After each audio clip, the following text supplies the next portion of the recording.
முருகனுக்கு ஏன் காவடி எடுக்கிறாங்கன்னு தெரியுமா? அகஸ்திய முனிவரோட சீடரா இருந்தவன் இடும்பன்.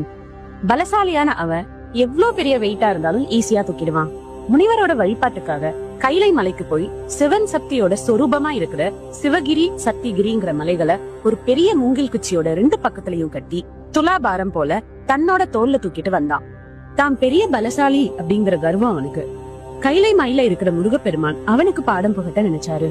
இடும்பன் முருகனோட திருவிளையாட்டால பாத தெரியாம தடுமாற ஒரு சின்ன பையன் வேஷத்துல முருகன் வந்து இடும்பனுக்கு வழிகாட்டினாரு. திருவாவினன் குடி கிட்ட வந்தப்போ சிறுவனா இருந்த முருகப்பெருமான் இடும்பன் கிட்ட கொஞ்சம் ரெஸ்ட் எடுத்துக்கோன்னு சொல்றாரு. இடும்பனும் சரின்னு அவன் காவடி போல சுமந்து வந்த மலைகளை கீழே இறக்கி வைக்கிறான். மறுபடியும் காவடியை தூக்க முயற்சி பண்ணா அவனால அதை அசைக்க கூட முடியல. ஏன்னு பார்த்தா சிவகிரி மலை உச்சியில அந்த சிறுவன் கோவணத்தோட கையில ஒரு கம்பு புடிச்சிட்டு நிக்கிறத பாக்குறான். பயங்கர கோவத்தோட இடும்பன் அந்த சின்ன பையனை பார்த்து மலையில இருந்து இறங்குன்னு சொல்ல அந்த பையனும் இந்த மலை எனக்கே சொந்தம்னு சொல்றான்.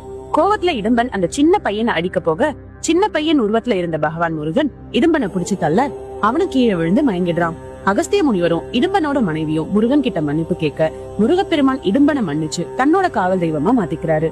இடும்பன் 2 மலைகளை தூக்கின அந்த நிகழ்வை நினைவுபடுத்தும் விதமாதான் மனிதர்கள் முருகப்பெருமானுக்கு காவடி தூக்குற பழக்கத்தை கொண்டு வந்தாங்க.